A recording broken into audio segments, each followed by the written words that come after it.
మాట్లాడుకోవాలని చెప్పి రేవంత్ రెడ్డి నక్కజిత్తుల వినయాలు ప్రయోగిస్తున్నాడు. నేను అడుగుతున్న ఈ రోజున తీన్మార్ మల్లన్న వెనకాల ఉన్నది ఎవరు? రేవంత్ రెడ్డా, చంద్రబాబు నాయుడా, లేకపోతే కేసీఆర్ అనుకోవాలా? ఎవరు అనుకోవాలి? ఎవరున్నారు అనుకోవాలి? తీన్మార్ మల్లన్న వెనకాల ఎవరు ఉన్నారు? అంత స్టేజ్ మీద ఇష్టానుసారం మాట్లాడుతున్నాడు. సరే, స్టేజ్ వదిలేసేయండి.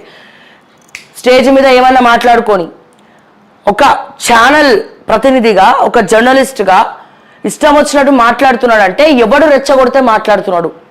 బ్యాక్ ఎండ్లో ఎవడుండి నడిపిస్తున్నాడు? ఇది 6 గ్యారెంటీలు ఫెయిల్ అయినాయి అని చెప్పి రేవంత్ రెడ్డి మల్లన్నకి ఇచ్చినటువంటి ఇన్స్ట్రక్షన్సా? డైవర్షన్ పాలిటిక్సా? లేదా తీన్మార్ మల్లన్న కేసీఆర్ ఇద్దరు కలిసిపోయినరా? లేకపోతే గొడవలు ప్రేరేపించడానికి, రాష్ట్రంలో కలకలం సృష్టించడానికి, మరిన్ని సమస్యలు సృష్టించడానికి వెనకాల కేసీఆర్ గేమ్ ఆడుతుండ అనుకోవాలా? అసలు నన్ను అడిగితే అంత గేమ్ ఆడాల్సినటువంటి కర్మ కేసీఆర్కి ఏం పట్టలేదు. ఒక రకంగా మనం ఆలోచించినా మీరు చెప్పండి, మీ అభిప్రాయాలను చెప్పమని చెప్తున్నా. ఇది రేవంత్ రెడ్డి వెనకాల కుట్రనా? ఎందుకంటే రేవంత్ రెడ్డి లేకపోతే సభకు అన్ని పైసలు ఎడికెళ్ళి వచ్చినాయి. ఎస్, బీసీల దగ్గర ఉండొచ్చు, పైసలు ఉండొచ్చు, కానీ డబ్బులున్నా అంతంత బీసీలు ఎవరు కూడా స్టేజ్ మీద కనబడలేదు. పట్టుమని కొడితే కింద చూసినట్టయితే కుర్చీలు ఎందుకు చూపించలే? వచ్చిన పబ్లిక్ ఎందుకు చూపించలే? కెమెరా ఫోకస్ ఎందుకు పెట్టలే? ఎందుకంటే ఎవడు రాలే. సుమారు 5,000 నుండి 10,000 మంది వస్తే ఎక్కువ. మొత్తం గాలి మోటార్ ఎక్కొచ్చిన మల్లన్న గ్రౌండ్ మొత్తం ఖాళీ.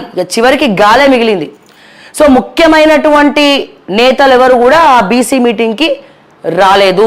రాజకీయ అన్ని పార్టీస్, బీఆర్ఎస్లో బీసీలు ఉన్నారు, కాంగ్రెస్లో బీసీలు ఉన్నారు, బీజేపీలో బీసీలు ఉన్నారు. సో అది ఒక బీసీ మీటింగ్ అయితే సో అన్ని రాజకీయ పార్టీలకు సంబంధించినటువంటి బీసీలు దానికి హాజరు అవ్వాలా, కానీ ఎవరు కూడా రాలేదు. ఇంకోటి ఏంటి, ఇక్కడ రేవంత్ రెడ్డి మీద డౌట్ ఎందుకు వస్తుంది అంటే, సో రేవంత్ రెడ్డి అనే పక్కన రెడ్డి అనే ఇది ఏదైతే ఉందో, ఒక రేవంత్ రెడ్డిని తప్ప తీన్మార్ వలన అందరు రెడ్డిలను తిడుతుండు.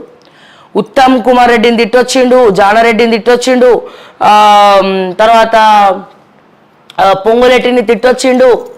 పొంగులేటిని తిట్టుకుంటేనే మళ్ళీ పొంగులేటి పైసలు కావాలి. ఆ స్టోరీ ఏందో చెప్తాను నేను. గిరిజన రైతుల దగ్గరికి మైకు పోయింది. ఏ మైకు పోయింది? మా సోదర భావమైనటువంటి సోదరులైనటువంటి తీన్మార్ మల్లన్న గారి మైకు పోయింది, క్యూ న్యూస్. నేను కూడా అక్కడే ఉన్నా. నేను వచ్చేసరికే వాళ్ళు బైట్స్ తీసుకుంటా ఉన్నారు.